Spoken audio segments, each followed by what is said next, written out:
নিজের মাকে চিনতে পেরে কান্নায় ভেঙে পড়ল বিহু। হ্যাঁ বন্ধুরা, এমনটাই দেখা যাবে। তাই সম্পূর্ণ জানতে ভিডিওটিতে লাইক দিয়ে চ্যানেলটি সাবস্ক্রাইব করে দেখতে থাকুন। গল্পের শুরুতেই দেখা যাবে বিহু একটা ছাদে দাঁড়িয়ে আছে, আর ঠিক তার নিচেই একটা সমাবেশ হচ্ছে, যেখানে কিনা একজন নেতাকে বিহুকে শুট করতে হবে। সেই নেতা সেখানে ভাষণ দিচ্ছিল। তখনই বিহু তার বন্দুকটাকে বের করে নেয় আর পজিশন মতো দাঁড়িয়ে পড়ে। ঠিক তখনই বিহুকে ফোন করে বিন্দা। বিন্দা ফোন করলে বিহু ফোনটা রিসিভ করে বলে, হ্যাঁ জেম্মা বলো। তখন বিন্দা বলে, বিহু তুমি তোমার কাজ করতে চলে গেছো তো?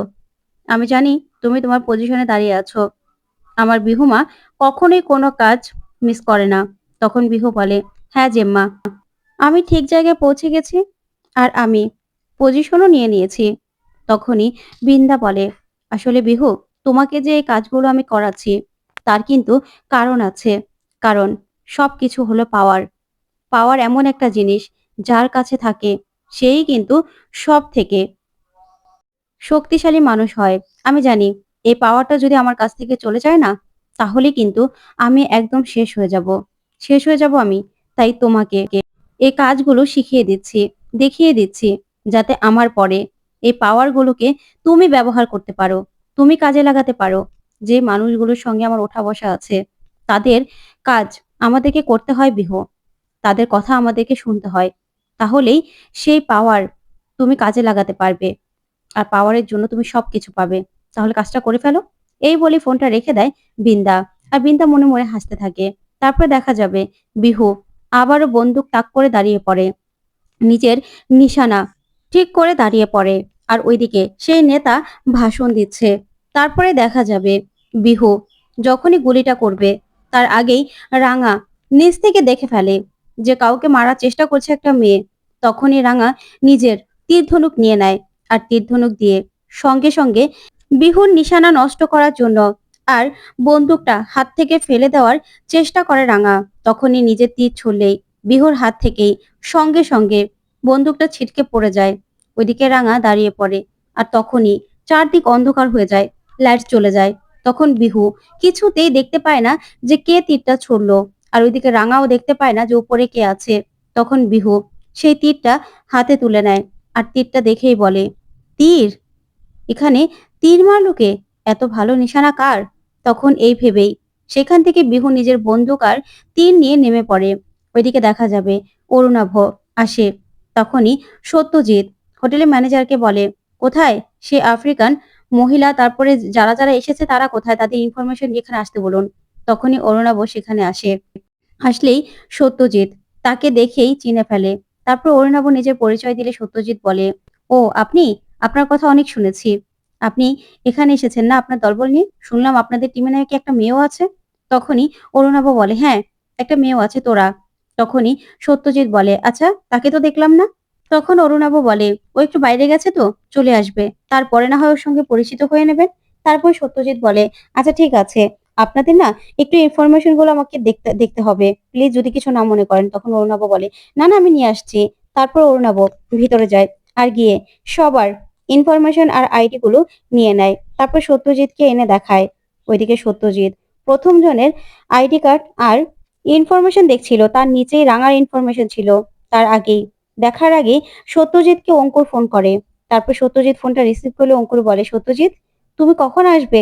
আজকে 8:30টার সময় ঝুমের লগ্ন বিয়ের, আর তুমি এখনো আসলে না? অদিতি তো চলে এসেছে, তুমি আমাদের বাড়ির একমাত্র জামাই, তুমি না আসলে কি হয়? তখন সত্যজিৎ বলে, না না অঙ্কুর দা, আমি আসছি, একটা কাজে ফেসে গিয়েছিলাম। তখন অঙ্কুর বলে, তাড়াতাড়ি চলে এসো, তুমি ছাড়া তো এই বিয়ে কিছুতেই শুরু হতে পারে না। তাড়াতাড়ি এসো, তোমার জন্য আমরা সবাই অপেক্ষা করছি। তখন সত্যজিৎ বলে, ঠিক আছে অঙ্কুর দা আমি আসছি। এ বলে সত্যজিৎ ফোনটা রেখেই সব ইনফরমেশন গুলো আরেকটা অফিসারকে দিয়েই বলে, আপনি এগুলো দেখে নিন, আমি একটু আসছি। তারপরেই সেখান থেকে সত্যজিৎ বেরিয়ে পড়ে। ওইদিকে সেই পুলিশ অফিসার সব ইনফরমেশন গুলো দেখতে থাকে আর বলে, সব তো ঠিকই আছে। তারপরেই অরুণাভ ফোন করে রাঙামতিকে। তখনই রাঙা ছাদে যেতে থাকে সেই মেয়েটাকে ধরার জন্য।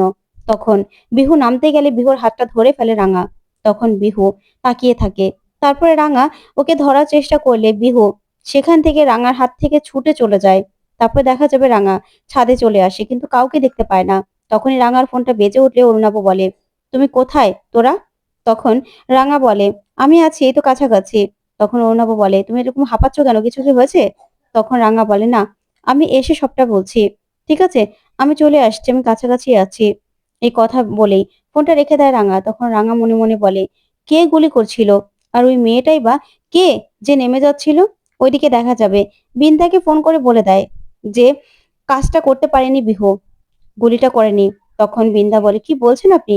বিহু গুলি মিস করেছে? কি করে সম্ভব হতে পারে? বিহু কাজটা করলো না? বিহুর তো কাজটা করার কথা, বিহু তো সেখানেই ছিল। তারপরেই ফোনটা রাখলেই বিহুর আসার শব্দ শুনতে পায় বিন্দা। তারপরেই সঙ্গে সঙ্গে বেরিয়ে পড়ে। ওইদিকে বিহু নিজের ঘরে আসে আর এসেই সেই তীরটা ধরে দেখতে থাকে আর বলে, এই তীর, এই তীরটা কোথা থেকে আসলো? আর কার এমন নিশানা যে আমার হাত থেকে আমার বন্দুকটা ফেলে দিল তীর ছুঁড়ে? কে হতে পারে? তখনই এই কথাগুলো ভাবতে থাকে বিহু। তখনই বিন্দা সেখানে চলে আসে। আর বিন্দা আসলেই বিহু চমকে যায়। তখন বিন্দা বলে, কি হয়েছে বিহু, তুমি নাকি কাজটা করতে পারোনি? তখনই বিহুর হাতে এই তীর দেখেই বিন্দা অবাক হয় আর বলে, এই তীর, এই তীর কোথা থেকে আসলো বিহু? তখন বিহু বলে, আমি জানি না জেম্মা, কোথা থেকে আসলো। আসলে আমি যখন নিশানা করে দাঁড়িয়েছিলাম না, ট্রিগারের চাপ দেব, ঠিক তখনই এই তীরটা এসে আমার হাত থেকে আমার বন্দুকটা ফেলে দেয়। এই তীরটা কোথা থেকে আসলো আমি না কিছু বুঝতে পারছি না জেম্মা। তখনই বিন্দা এই কথা শুনে অবাক হয়। তখন বিহু বলে, সেই মহিলা তো আমাকে ধরতেও এসেছিল, একটুর জন্য আমি সেখান থেকে বেঁচে গেছি। সেই সেটা একটা মহিলা ছিল, মহিলাই তীরটা মেরেছিল। তখন তো বিন্দা প্রচন্ড ভয় পেয়ে যায়। তখন বিহু বলে, কে হতে পারে জেম্মা? তাহলে কি এটা রাঙামতি তীরন্দাজ? তখন তো বিন্দা এই কথা শুনে প্রচন্ড রেগে যায় আর বলে, বিহু, এটা তুমি কি বলছো? না না, তোমার মা 12 বছর আগে মারা গেছে বিহু, তাই তোমার মা কোথা থেকে আসবে? আর আমাকেও তো ওপর মহলে জবাবদিহি করতে হয় বলো। এই যে আমি নানান রাজনীতিবিদদের সঙ্গে জড়িত আছি, সবার কথা শুনতে হয় আমাকে বিহু।